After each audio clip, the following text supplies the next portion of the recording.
¿Te imaginas despertar un día y enterarte de que buques de guerra rusos están atracados en puertos de América Latina a solo 2000 millas de las costas de Estados Unidos? No es una escena de película, no es un ejercicio de entrenamiento, ni una visita simbólica. Esto es real, y lo que significa para el futuro del hemisferio es mucho más profundo de lo que parece. Cada uno de esos barcos lleva un mensaje grabado con fuego en el mapa geopolítico. El viejo orden que conocíamos ya no existe. El dominio absoluto de una sola potencia sobre el mundo está tambaleándose, y lo que estamos viendo en Venezuela es la confirmación de un cambio que ha estado cocinándose durante décadas. Mientras muchos miraban hacia otro lado, Rusia ha hecho un movimiento audaz, no solo para desafiar a Washington, sino para anunciarle al mundo entero que ya no hay regiones prohibidas. El Caribe, ese que Estados Unidos siempre consideró su patio trasero, ahora es escenario de un nuevo juego de poder, y esta vez, los actores no son solo locales. Pero para entender por qué esto está sucediendo aquí y ahora, debemos retroceder. No basta con mirar los últimos 5 años. Tenemos que hundirnos en la historia, en la memoria viva de América Latina, porque lo que está pasando hoy no es una casualidad, es una reacción inevitable. Desde el siglo XIX Cassés, la famosa doctrina Monroe marcó una frontera invisible. El continente americano sería zona de influencia exclusiva de Estados Unidos. En teoría, protegía a las naciones recién independizadas del colonialismo europeo. Pero en la práctica, se convirtió en el permiso tácito para que Washington intervenga, controle, gobierne a distancia. Golpes de Estado en Guatemala, ocupaciones militares en República Dominicana, asedios como el de Cuba que ya lleva más de 60 años, invasiones en Granada y Panamá, apoyo encubierto a dictadores sangrientos durante la Guerra Fría. La lista es larga, y no es historia olvidada, es el fondo sobre el que se construye hoy cualquier relación entre este hemisferio y Washington. Entonces, cuando Venezuela decide tomar un camino distinto, no lo hace en el vacío. Venezuela posee las reservas de petróleo más grandes del planeta. Más que Arabia Saudita, más que Rusia, más que cualquier país. Durante décadas ese petróleo fue extraído por empresas extranjeras y las ganancias se fueron lejos, mientras el pueblo venezolano apenas veía una fracción de esa riqueza. Hasta que en 1999, un líder cambió la ecuación, no entregó el petróleo, lo recuperó.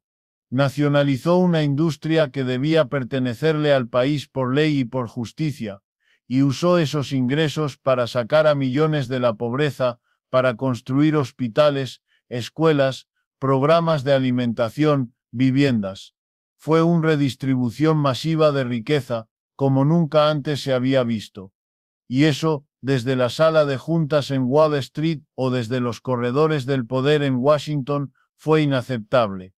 Porque aquí está la verdad incómoda que casi nadie dice: el sistema liderado por Estados Unidos no tolera que un país use sus recursos para beneficiar a su propia gente antes que a las corporaciones extranjeras. Si lo haces, te conviertes en un ejemplo, y a los ejemplos se les destruye. Así que comenzaron las maniobras. Apoyando protestas financiadas desde el extranjero, promoviendo oposición con fondos opacos, utilizando organizaciones que suenan altruistas, pero que trabajan con objetivos geopolíticos claros. No es una teoría, está todo registrado.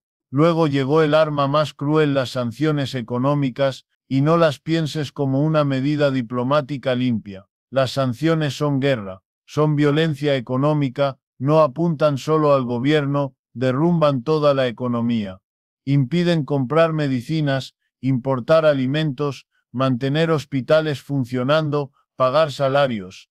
La ONU ha documentado cientos, miles de muertes por falta de tratamientos, por imposibilidad de acceder a equipos médicos.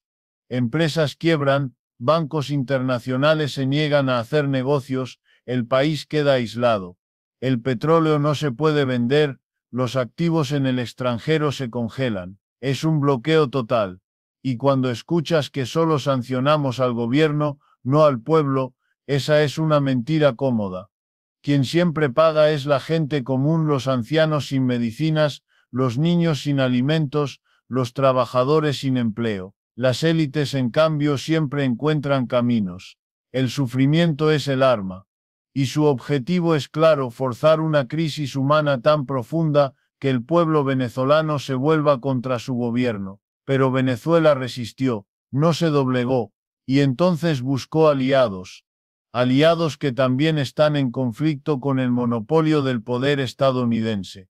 Rusia y China, dos potencias que no reconocen la hegemonía unipolar, que han enfrentado sanciones, que están en una batalla estratégica por el liderazgo global. Para ellos, Venezuela no es solo un país aliado, es símbolo. Cada buque de guerra ruso que entra al puerto de La Guaira es un acto político, es un mensaje al mundo: no están solos. Si desafías a Washington, hay otros que te respaldarán. A América Latina le dice: no dependen solo de Estados Unidos. Pueden comerciar con Pekín, recibir inversión de Moscú, construir sus propios caminos. A Washington le dice: ya no pueden decidir unilateralmente el destino de los países. El mundo multipolar ha llegado. Y sí, lo sabemos, Rusia no es un salvador. Putin no es un defensor de la democracia, China tampoco. Tienen sus propios intereses, sus propias ambiciones. Pero eso no borra la realidad: la presencia militar rusa en Venezuela limita el poder absoluto de Estados Unidos. Y en un sistema donde una sola potencia puede decidir quién vive, quién muere, quién prospera o quién colapsa, cualquier contrapeso, aunque no sea perfecto, es necesario. Porque el problema no es solo Maduro o Chávez, el problema es el sistema que permite que un país sea asfixiado sin piedad solo por tomar decisiones soberanas. Un mundo con múltiples centros de poder es más justo, no porque los nuevos poderes sean más morales, sino porque el poder concentrado siempre se corrompe, siempre abusa. Un orden multipolar, con todos sus riesgos, permite a las naciones pequeñas jugar una potencia contra otra, negociar, mantener su autonomía. Esto es exactamente lo que estamos viendo ahora. Hace 50 años, Estados Unidos derrocaba gobiernos sin que nadie cuestionara. En Chile, con Allende lo lograron. En Cuba, no. En Nicaragua, en Bolivia, el patrón ha sido el mismo: apoyar golpes, financiar oposición, castigar económicamente. Pero ahora el mundo cambió. En 2025, China es la segunda economía mundial y en muchos sentidos la más influyente. Rusia proyecta poder militar más allá de sus fronteras. El sur global se une en bloques como los BRICS, crea instituciones financieras alternativas, empieza a comerciar en monedas no dolarizadas, y Estados Unidos ya no puede actuar con impunidad.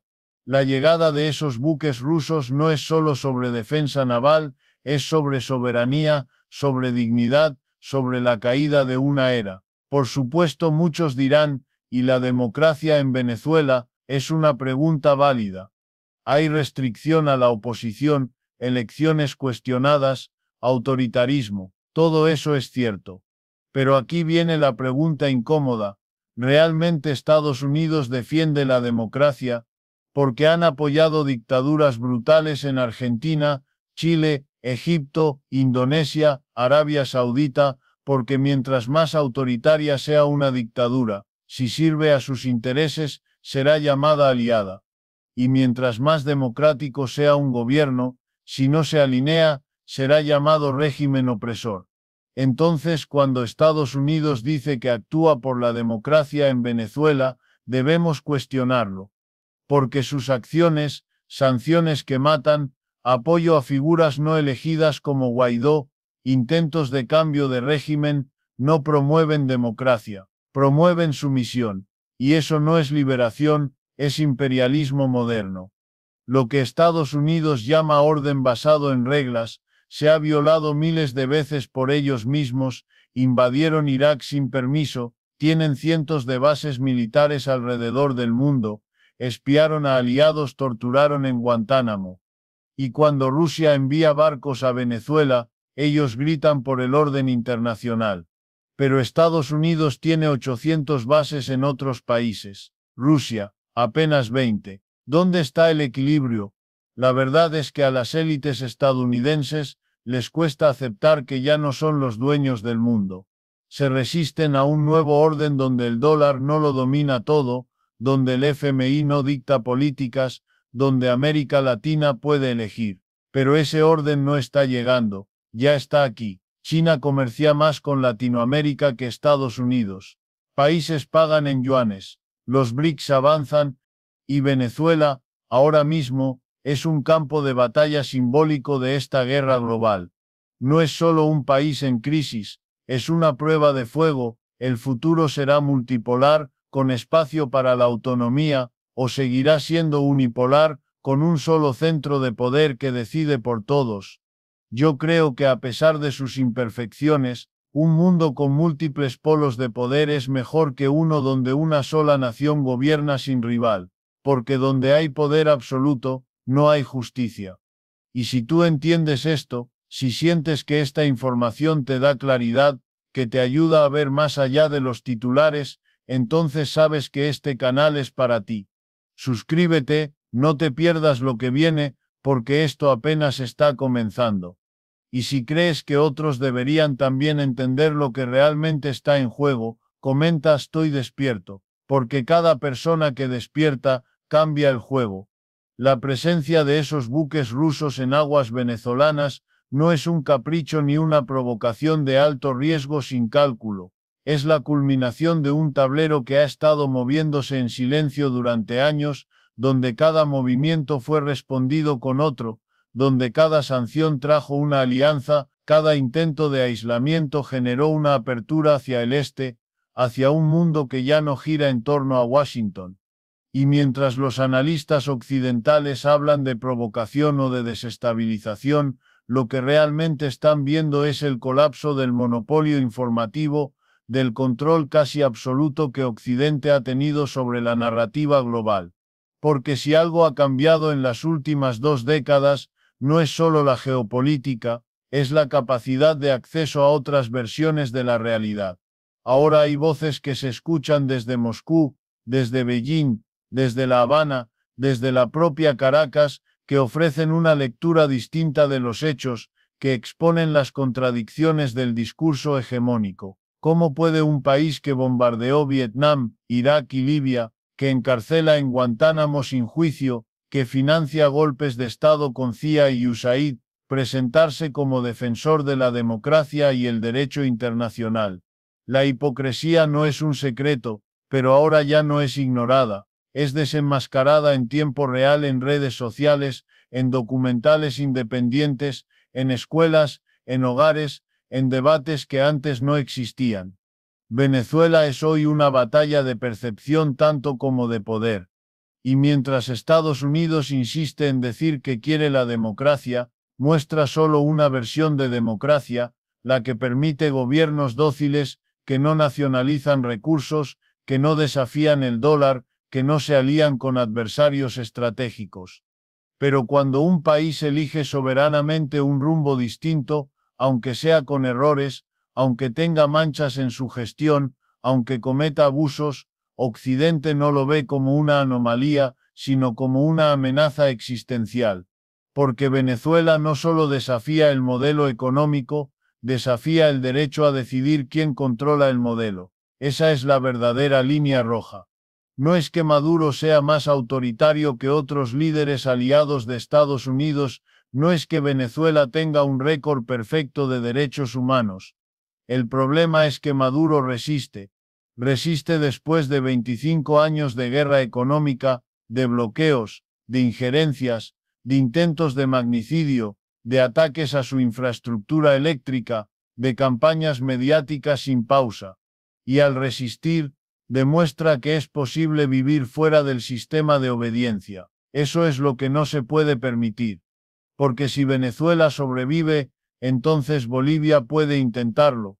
Nicaragua ya lo ha hecho, Honduras puede cambiar de bando, Brasil puede reevaluar sus alianzas, Argentina puede cuestionar el FMI y el efecto dominó comienza.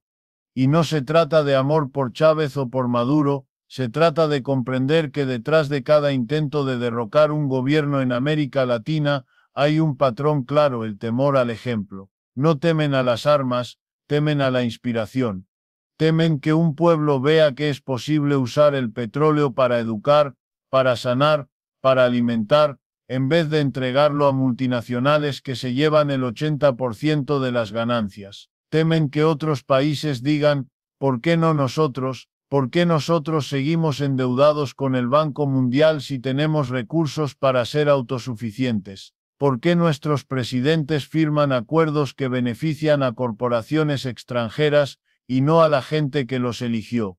La llegada de los buques rusos, entonces, no es solo un acto de defensa, es un acto de legitimidad simbólica. Es Rusia diciendo, estamos aquí, no nos van a expulsar. Es Venezuela diciendo, no estamos solos, no nos aislaron.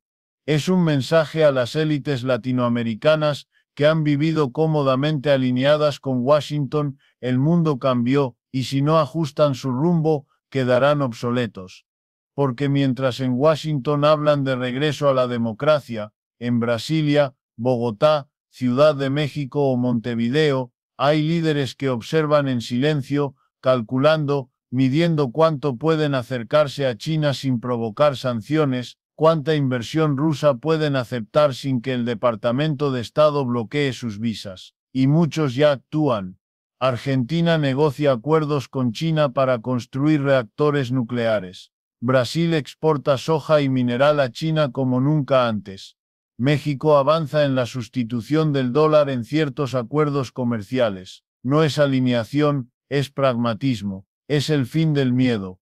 Porque el miedo fue el gran sostén del viejo orden, miedo a las sanciones, miedo a perder acceso al sistema financiero, miedo a no poder viajar a Estados Unidos, miedo a que te etiqueten como antidemocrático. Pero cuando un país como Venezuela soporta todo eso y sigue en pie, el miedo pierde poder. Y lo que emerge es un nuevo equilibrio de fuerzas, más volátil, más complejo, pero también más justo. Un mundo donde no todas las decisiones pasan por el Consejo de Seguridad de la ONU controlado por Estados Unidos ni las naciones pueden elegir sus socios sin pagar un precio existencial. China ya no es solo un mercado, es un proveedor de tecnología, de satélites, de Internet 5G, de trenes de energías limpias, de armamento. Rusia no es solo un exportador de gas, es un aliado militar estratégico, un contrapeso geopolítico, un socio en proyectos de defensa que Occidente se niega a brindar. Y mientras tanto, Estados Unidos se encuentra cada vez más solo, no porque haya perdido poder, sino porque ha abusado de él. Ha sobreextendido su influencia, ha confundido hegemonía con liderazgo, ha tratado al mundo como si fuera una extensión de su sistema doméstico. Pero el mundo no es doméstico. Y ahora, con buques rusos navegando por el Mar Caribe, con China expandiendo su presencia en Panamá, con países del ALBA, CELAC y los BRICS fortaleciéndose, con bancos regionales que empiezan a operar sin dolarización, la vieja doctrina Monroe no solo está muerta, está enterrada bajo capas de desconfianza, humillación colectiva y resistencia. No fue derrumbada por un solo golpe, fue corroída por décadas de intervención, desprecio, arrogancia. Y ahora cuando Rusia envía fragatas y submarinos a ejercicios conjuntos en aguas venezolanas, no están solo mostrando músculo, están celebrando un funeral, el del imperio invisible que creía que podía gobernar sin testigos. Porque hay algo que el poder no entiende, cuanto más intentas aislar a un país, más fuertes se vuelven sus lazos con los demás. Cuanto más castigas, más motivas la resistencia. Cuanto más impones, más deseas la libertad de elegir. Y eso es exactamente lo que está ocurriendo. Venezuela hoy no es solo un aliado de Rusia y China, es un laboratorio de descolonización económica. Es un país que a pesar del bloqueo, ha logrado reconstruir parte de su refinación petrolera con ayuda iraní, que ha negociado intercambios de crudo por alimentos con Turkmenistán, que ha establecido rutas comerciales alternativas con Pakistán, Argelia e India. Ha creado monedas digitales para sortear el sistema SWIFT. Ha fortalecido su ejército con sistemas de defensa aérea rusa que hacen inviable cualquier invasión o ataque aéreo. Ha hecho alianzas militares no solo con Rusia, sino con Irán y Corea del Norte, formando una constelación de estados que comparten un enemigo común, el intervencionismo estadounidense. Y lo más simbólico, lo ha hecho mientras sigue siendo objeto de una de las campañas de desinformación más agresivas de la historia. Cada protesta es magnificada, cada error de gestión es presentado como catástrofe, cada muerte es atribuida al gobierno sin investigar causas estructurales. Pero la gente ve más allá. Porque cuando mueren niños por falta de medicinas, no es por un mal gobierno, es por un bloqueo que impide la compra de esos medicamentos. Cuando una fábrica cierra, no es por mala gestión, es porque no puede obtener repuestos por sanciones. Y cuando un trabajador no cobra, no es por corrupción local, es porque el Banco Internacional congeló las cuentas del Estado. Esa es la verdad que no sale en CNN, que no menciona la BBC, que oculta Bloomberg. Porque el verdadero crimen no es la mala administración. El crimen real es el derecho de un país a vivir sin que otro le imponga condiciones existenciales. Y ahora desde el Pacífico hasta el Atlántico, desde el Cono Sur hasta el Caribe, hay un despertar. No es un respaldo incondicional a ningún líder, no es una apología del autoritarismo, es una conciencia colectiva de que el problema no es este o aquel presidente. El problema es el sistema que no permite que un país sea dueño de su destino. Y mientras los buques rusos descargan sus sistemas de defensa, mientras las naves chinas atracan en puertos estratégicos, mientras los presidentes de América Latina viajan a Beijing más de lo que lo hacen a Washington, el mensaje es claro. El mundo ya no se divide entre este y oeste, se divide entre dependientes y libres. Y muchos están eligiendo ser libres, aunque sea con riesgos, aunque sea con daya. Porque después de siglos de neocolonialismo, de explotación, de gobiernos fantoches, de dictaduras impuestas, de riquezas saqueadas, algo ha cambiado para siempre. Ahora sabemos que hay alternativas. Y mientras tú escuchas esto, mientras lees estas líneas, el tablero sigue moviéndose. No es un momento de miedo, es un momento de claridad. Porque cuando un barco de guerra ruso entra a puerto en América del Sur, no es el fin del mundo, es el comienzo de uno nuevo. Uno donde el poder no es absoluto, donde las voces marginadas se alzan, donde el sur global deja de ser una periferia y se convierte en protagonista. Y si sientes que esta verdad te libera, si sientes que ya no caes en las narrativas oficiales, si entiendes que lo que están llamando crisis es en realidad una resistencia histórica, entonces no estás solo. Eres parte de una conciencia colectiva que está despertando, no necesitas gritarlo, solo vive con esa certeza. Porque el cambio no siempre llega con ruido, a veces llega con silencio, con decisión, con la simple decisión de no creer más las mentiras. Y en ese silencio, en esa decisión, nace una nueva América Latina. En las calles de Caracas, mientras los aviones rusos sobrevuelan el océano cerca de Margarita, los niños juegan en los patios de escuelas que alguna vez estuvieron vacías por la crisis, con loncheras que hoy contienen arroz, huevo y a veces carne, pequeños triunfos de un sistema alimentario que resiste contra el bloqueo. En los hospitales, médicos atienden pacientes con equipos que llegaron en aviones comerciales chinos que aterrizaron en secreto, bajo la noche, con códigos de vuelo civiles para evitar radares y sanciones. Mientras tanto, en las salas de operaciones de Washington, los mismos funcionarios que prometieron que Venezuela colapsaría en 6 meses, ahora reajustan sus informes con lenguaje más cauteloso, admitiendo entre líneas que subestimaron la resistencia, la lealtad militar, la estructura social del chavismo y sobre todo, subestimaron la disponibilidad de otros poderes para intervenir estratégicamente. Porque esto no es ayuda humanitaria, no es cooperación al estilo tradicional. Es guerra encubierta, pero también es geopolítica descarada. Un tablero donde cada movida se mide en años y décadas, no en titulares diarios. Y en ese tablero Venezuela se ha convertido en peón que no quiere moverse, en alfil que desafía las reglas, en reina que se niega a caer. Porque detrás de esos barcos rusos no hay solo cañones, torpedos y sistemas de radar avanzado, hay un sistema de comunicaciones seguras, hay enlaces directos con Moscú, hay la posibilidad real de que en caso de una agresión directa, Estados Unidos no actúe con impunidad, porque ahora no enfrentaría solo a la Armada venezolana, sino a la proyección de un poder global que ha decidido plantar bandera allí donde el imperialismo pensaba que tenía el monopolio del miedo. Y ese miedo hoy es mutuo. Porque lo que Estados Unidos teme no es a Venezuela, ni siquiera a Maduro, lo que teme es el ejemplo, el precedente que otros países miren a Venezuela y digan si ellos pueden resistir nosotros también.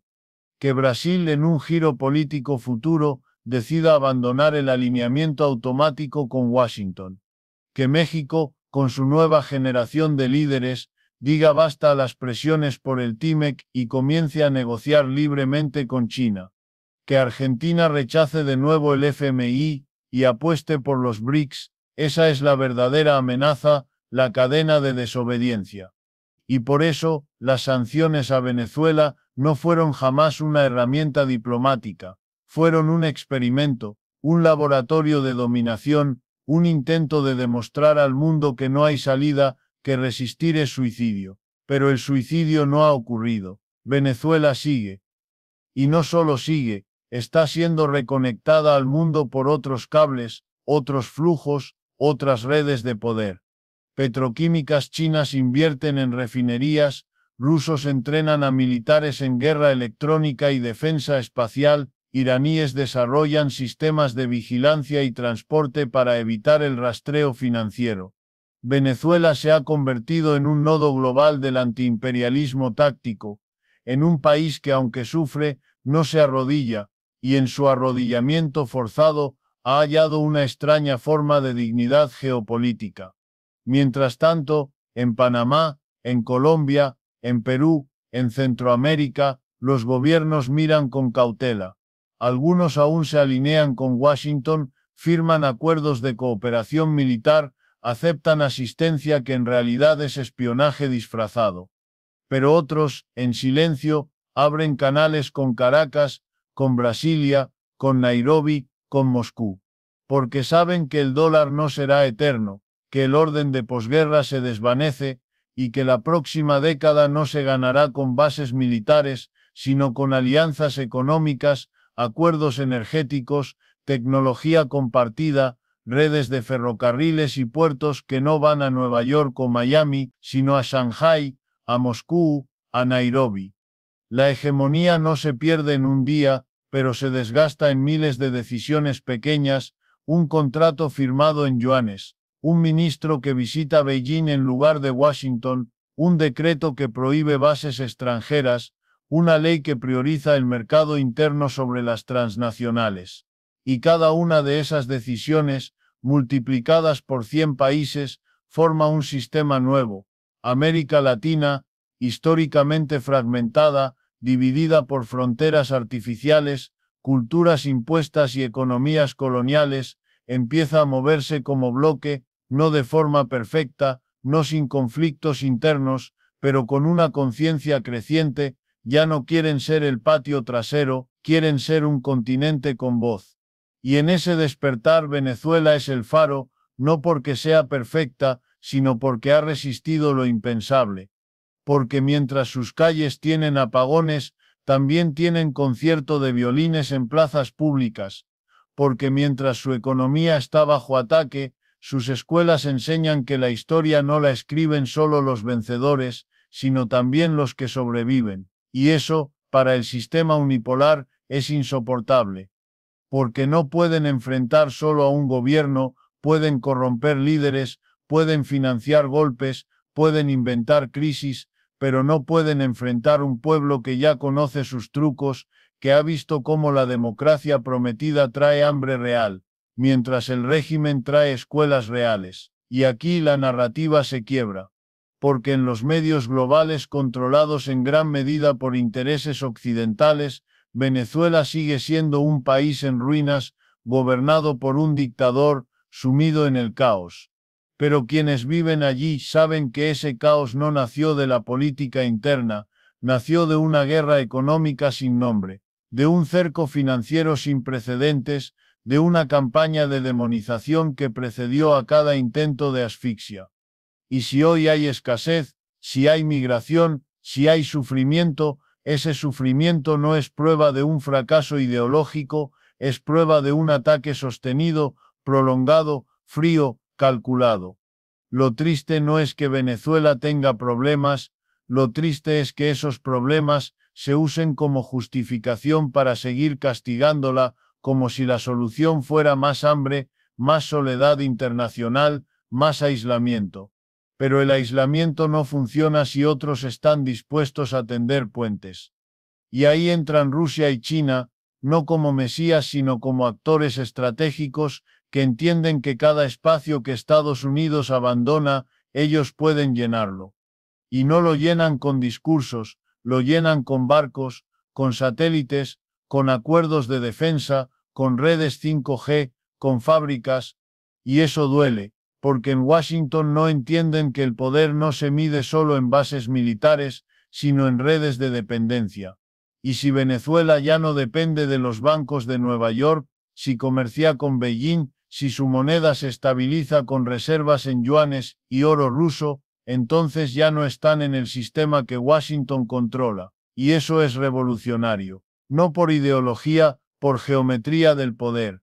Y mientras esto sucede, Estados Unidos insiste en la vieja doctrina que debe proteger a América Latina de influencias extranjeras, como si el continente fuera un orfelinato bajo tutela permanente, como si los pueblos no tuvieran derecho a elegir a sus aliados, como si el colonialismo hubiera terminado, cuando en realidad solo cambió de forma del fusil al dólar, del gobernador al ejecutivo del FMI, del batallón al contrato.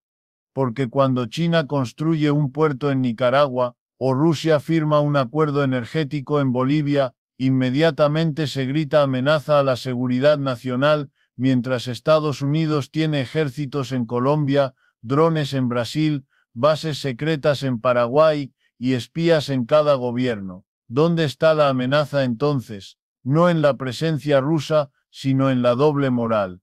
No en la alianza con Moscú, sino en la negación del derecho a la alianza. Porque el fondo del asunto no es la seguridad, es el monopolio. Y ese monopolio por primera vez en un siglo está siendo quebrado, por países pequeños, por decisiones valientes, por movimientos que no hacen ruido pero que cambian el mapa. Y en este nuevo escenario, Venezuela ya no es solo un país, es una prueba. ¿Puede un Estado resistir un bloqueo total, mantenerse en pie y alinearse con potencias que desafían el orden existente? Si la respuesta es sí, entonces el modelo unipolar ha muerto. Y si ha muerto, entonces todo cambia. Las embajadas reescribirán sus estrategias, los ejércitos repensarán sus posturas, las corporaciones buscarán nuevos mercados, los pueblos reclamarán más soberanía. Y América Latina, después de siglos de explotación, intervención y saqueo, podría finalmente comenzar a escribir su propio destino. No será fácil, no será limpio. Habrá errores, corrupción, autoritarismo, intereses mezclados. Rusia no es inocente, China no es un aliado desinteresado, pero tampoco Estados Unidos lo ha sido jamás. La diferencia es que ahora al menos hay opción. Y donde hay opción, hay esperanza. Por eso, cuando un barco de guerra ruso atraca en La Guaira, no es solo una maniobra militar, es un acto simbólico de ruptura, el mundo se ha partido en dos. No el viejo eje oriente-oeste, sino uno nuevo, los que obedecen y los que desafían, los que aceptan el orden y los que lo cuestionan. Y Venezuela, por su geografía, su petróleo, su historia, su resistencia, se ha colocado en ese filo, no por voluntad de guerra, sino por necesidad de supervivencia. Y su supervivencia hoy, paradójicamente, es un motor de transformación global. Porque si un país bloqueado, sancionado, demonizado, asediado, puede seguir existiendo, puede comerciar, puede defenderse, puede elegir, entonces ningún otro Estado debe sentirse condenado a la sumisión. Esa es la verdadera revolución. Y si eso asusta a Washington, tal vez sea porque nunca entendieron que el mundo no les pertenece, que el poder no es eterno, que el tiempo cambia las corrientes, y mientras más intenten apretar, más se les resbalará entre los dedos, porque ya no hay un solo centro, ya no hay una sola moneda, ya no hay una sola verdad, ya no hay un solo dueño. El siglo XXI no será de hegemonías, será de equilibrios, de tensiones, de alianzas cambiantes, de poder distribuido. Y en ese mundo nuevo, Venezuela no será la excepción, será el ejemplo, no porque sea perfecta, sino porque no se rindió. Y si no se rindió, otros tampoco lo harán. El mar caribeño no ha estado tan agitado en décadas, y no solo por las tormentas tropicales que barren la región cada verano, sino por algo mucho más profundo, por corrientes invisibles que se mueven bajo la superficie, corrientes de poder, de soberanía, de resistencia. Cada ola que rompe en las costas de La Guaira trae consigo no solo el ruido del océano, sino el eco de una historia que se niega a repetirse, de un continente que poco a poco, a sangre y fuego, empieza a redescubrir su propia voz. Los buques rusos fondeados en aguas venezolanas no son simplemente embarcaciones militares, son símbolos. Símbolos de un giro estratégico, de una ruptura definitiva con el siglo XX. Bonnie Stash no son la causa del cambio, son la prueba de que el cambio ya ocurrió.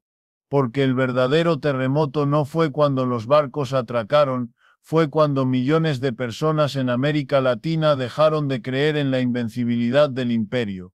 Dejaron de aceptar como ley natural que todo lo que sucede aquí debe ser aprobado en Washington, que cada decisión económica, política o militar debe pasar por una especie de filtro invisible que dicta quién es legítimo y quién no. Esa ficción ha colapsado.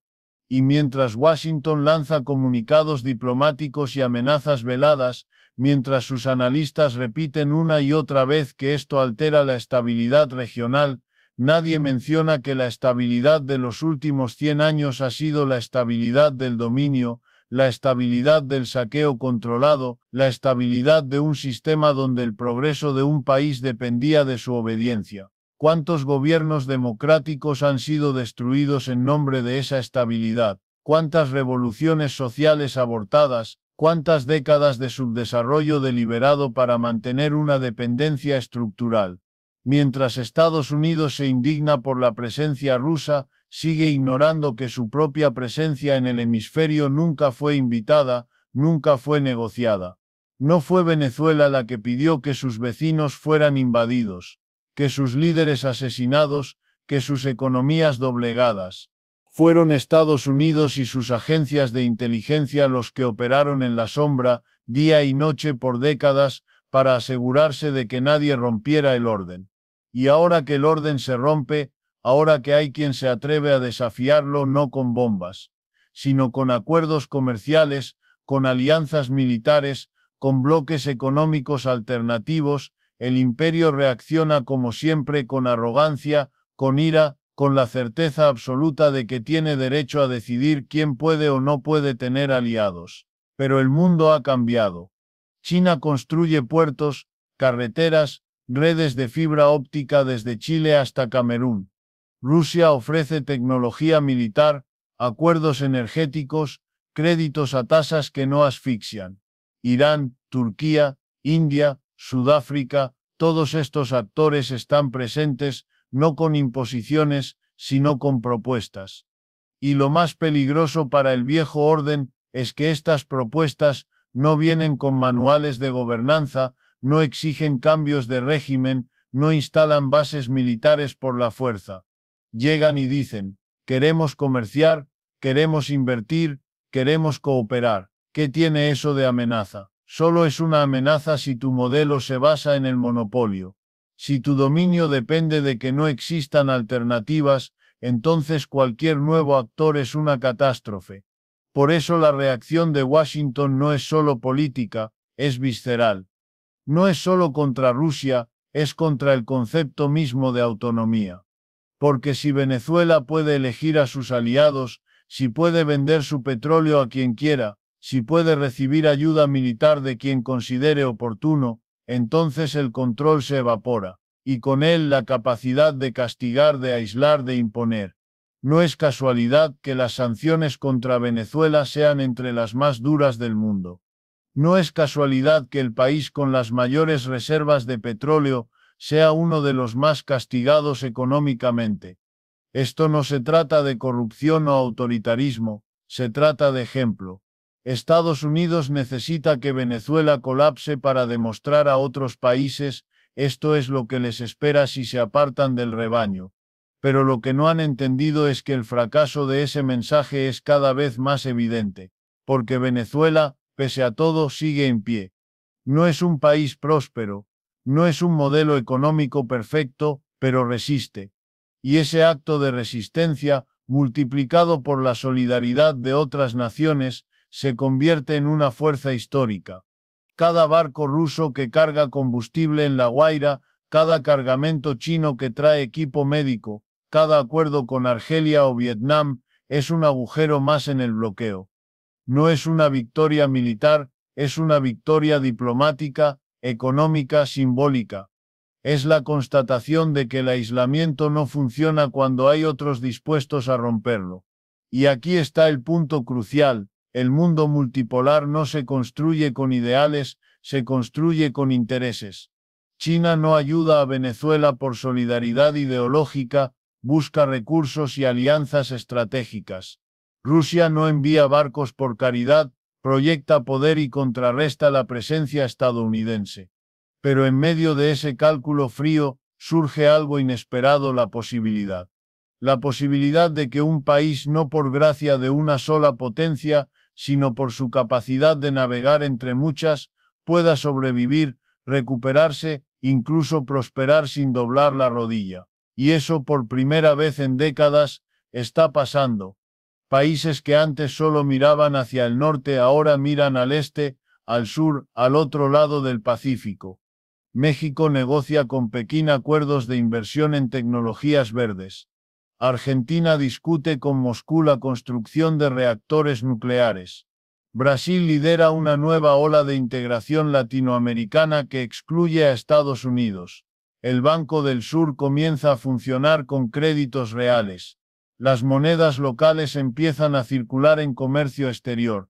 El dólar sigue siendo fuerte, pero ya no es omnipotente. Y en este tablero cambiante, Venezuela es el catalizador. No porque sea el país más grande, ni el más rico, ni el más poderoso, sino porque ha soportado el mayor peso del castigo y sin embargo no cayó. Es el ejemplo vivo de que el sistema de dominación tiene fisuras, y que esas fisuras pueden agrandarse. Por supuesto, hay riesgos. Un mundo con múltiples potencias no es un mundo pacífico por definición. Puede haber nuevas tensiones, nuevas competencias, nuevos conflictos. Rusia no es un aliado inocente, tiene sus propios métodos opacos, sus propias expansiones. China no respeta los derechos humanos en su territorio y no promueve la democracia en el exterior. Pero eso no cambia la realidad estructural, el peligro mayor no está en la multipolaridad, sino en la negación de ella. Pretender que el mundo debe seguir siendo unipolar es pretender que la historia se detuvo en 1991. Es negar el derecho de miles de millones de personas a tener un sistema internacional más equilibrado, donde las decisiones no se tomen en una sola sala de Washington o Bruselas, sino negociadas entre muchos actores.